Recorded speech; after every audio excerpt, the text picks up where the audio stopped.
আজকে রেসিপি মোগলাই পরোটা। তো মোগলাই পরোটা বানানোর জন্য আমরা প্রথমেই নিয়ে নিয়েছি এখানে 1 কাপ পরিমাণ ময়দা। তার সাথে আমরা দিয়ে দেব এখানে হাফ চামচের মতো আমরা লবণ দিয়ে দেব। এবার লবণটা দিয়ে দেওয়ার পরে আমরা এখানে অ্যাড করব কিছুটা পরিমাণ সাদা তেল। তো এখানে আমরা এই মোটামুটি 1 চামচের মতো তেল এখানে অ্যাড করে দেব। খুব বেশি ময়ম দেওয়ার প্রয়োজন নেই, জাস্ট 1 চামচের মতো তেলই এখানে যথেষ্ট।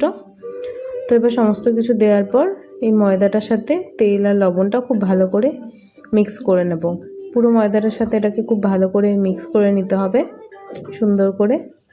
বা এটাকে খুব ভালো করে একবার মিশিয়ে নেওয়ার পরে আমরা অল্প অল্প জল দিয়ে ডোটা প্রিপেয়ার করব। দেখুন এইরকম হবে টেক্সচারটা। এই অবস্থায় আমরা এখানে অল্প অল্প করে জল দিয়ে একটা ডো প্রিপেয়ার করে নেব। লুচির মধ্যে একটা ডো প্রিপেয়ার করলে যথেষ্ট, খুব নরম ডো দরকার নেই আর খুব শক্তও হবে না। দেখুন এরকম চিকনা করে আমরা ডোটা প্রিপেয়ার করে নেব। এবার এই ডোটা আমরা ভালো করে মেখে নেওয়ার পরে এটাকে আমরা 10 থেকে 15 মিনিটের জন্য ঢাকা দিয়ে রেস্ট করতে রেখে দেব। তো এবারে দেখুন এটাকে আমরা ঢাকা দিয়ে রেস্ট করতে রেখে দিয়েছি। আর এই ফাঁকে আমরা বাকি স্টাফিংয়ের যে উপকরণটা সেটা বানিয়ে নেব। নিয়েছি একটা ছোট সাইজের পেঁয়াজ, আর তার সাথে আমাদের এখানে আছে কিছুটা গাজর আর বিনস কুচানো আর কিছুটা লঙ্কা কোচানো। তো দেখুন আমরা পেঁয়াজটা খুব সুন্দরভাবে কুচি করে নিয়েছি, তার সাথে লঙ্কাটাও একদম মিহি করে কুচিয়ে নিয়েছি। এবার আর যে বিনস আর গাজরটা ছিল সেটাও এখানে আমরা ইউজ করব। একটা বাটিতে প্রথমে পেঁয়াজ লঙ্কাটা দিয়ে তার সাথে 3 চামচের মতো বিনস গাজর কোচানোটা এখানে আমরা অ্যাড করে দেব। এবার এই সমস্ত কিছু অ্যাড করে দেওয়ার পর এখানে আমরা দিয়ে দেব কিছুটা পরিমাণ লবণ দিয়ে লবণের সাথে খুব ভালো করে যে সবজিগুলো আর পেঁয়াজটা ভালো করে চটকে একবার মেখে নেব। এবার আমরা এখানে অ্যাড করব কিছুটা পরিমাণ সামান্য গোলমরিচের গুঁড়ো। এবার গোলমরিচের গুঁড়ো দেওয়ার পর এখানে আমরা একটা ডিম অ্যাড করে দেব। ডিম খুবই ম্যান্ডেটারি। তো একটা ডিমটাকে আমরা ফাটিয়ে এর মধ্যে আমরা দিয়ে দেব। তো দেখুন এখানে আমরা ডিমটাও দিয়ে দিয়েছি।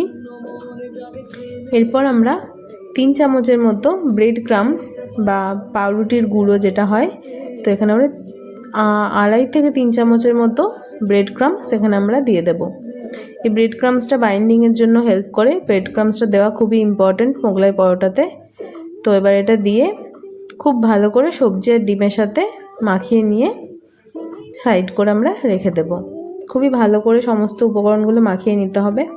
এবার যে ডোটা ছিল সেই ডোটাকে আমরা প্রথমেই এটাকে গোল করে নিয়ে সামান্য একটুখানি তেল এখানে আমরা অ্যাড করব এটাকে বেলে নেওয়ার জন্য। তো সামান্য তেল দিয়ে তেলটা পুরো ডোটার মধ্যে, মানে যে আটার গোলাটা আছে ময়দার গোলাটা আছে সেটার মধ্যে খুব ভালো করে তেলটা আমরা মাখিয়ে নেব এপিট ওপিট করে। খুব ভালো করে মাখিয়ে নেওয়ার পরে এটাকে আমরা চাকি বেলনার সাহায্যে খুবই একদম পাতলা করে এটাকে বেলে নেব। মানে যতটা পাতলা করা পসিবল তো ততটাই আমরা পাতলা করে বেলে নেব। তো দেখুন এখানে আমাদের ময়দাটা মানে রুটিটা প্রায় চাকি বেলনার থেকেও বড় হয়ে গেছে। তো এরকমভাবে আমরা একদমই পাতলা করে বেলে নেব। দেখুন কতটা পাতলা করেছি। এবার আমরা যে স্টাফিংটা আমাদের রেডি করা ছিল সেই স্টাফিংটা মধ্যেখানে দিয়ে দেব। অল্প অল্প করে স্টাফিংটা দিয়ে খুব সুন্দর করে ফ্যাট করে নিতে হবে। এরপর দেখুন কিভাবে আমরা মুড়িয়ে নিচ্ছি মোগলাই পরোটাটা। প্রথমেই এটাকে চারকোনা করে নেওয়ার জন্য এপাশ ওপাশ থেকে খুব সুন্দর করে ভাঁজটা করে দেব যাতে স্টাফিংটা পুরোটা ঢাকা হয়ে যায় আর কি। তো এই রকমভাবে প্রথমে দুদিক থেকে মুড়ে নেওয়ার পরে তারপরে সাইডগুলোও খুব ভালো করে এরকমভাবে ঠিক মুড়ে নিয়ে এটাকে চারকোনা একটা পরোটা শেপ দিয়ে দিতে হবে।